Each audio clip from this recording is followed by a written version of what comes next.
Assalamualaikum warahmatullahi wabarakatuh. Dalam kesempatan yang berbahagianyo, marilah kita simak penyebab kerusakan hati. Ini penyebab kerusakan hatinya 6 perkara. Yang Hasan Basri rahimallahu ta'ala berkata, kerusakan hati manusia itu disebabkan oleh 6 faktor, yaitu yang pertama, sengaja berbuat dosa dengan harapan dosanya nanti diampuni. Tak pubut dosa, hana tebat-tebat. Dengarnya Allah Ta'ala ke Maha Pengampun, akan kepampun dosa kita yang udah tobat hana. Ya, banyak dah rusak hati, dia mati hati. Yang kedua, memiliki ilmu tetapi tidak diamalkannya. Ilmu terhena, tapi lagi tanyo hantar tim amal sesuai lagi ilmu kita nyo. Tak pula ju. Ya. Yang kedua, apabila beramal tidak ikhlas, bahkan tak kerju, bahkan ikhlas tadi. Ya,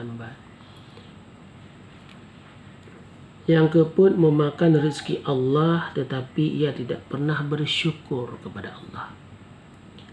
Yang kelima, tidak rida dengan pemberian Allah.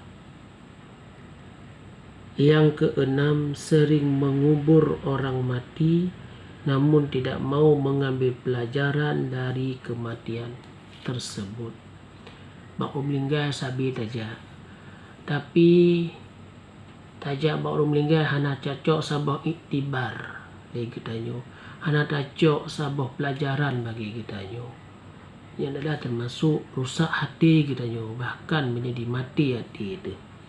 Ya, sehubungan dengan masalah keikhlasan, Imam Ahmad bin Hanbal berdoa sebagai berikut.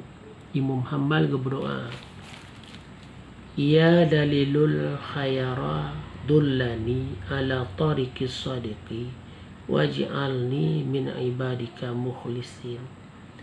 Wahai zat yang memberi petunjuk bagi orang yang bingung, tunjukkanlah aku ke jalan orang-orang yang benar, dan jadikanlah aku termasuk hamba-Mu yang ikhlas dalam beramal.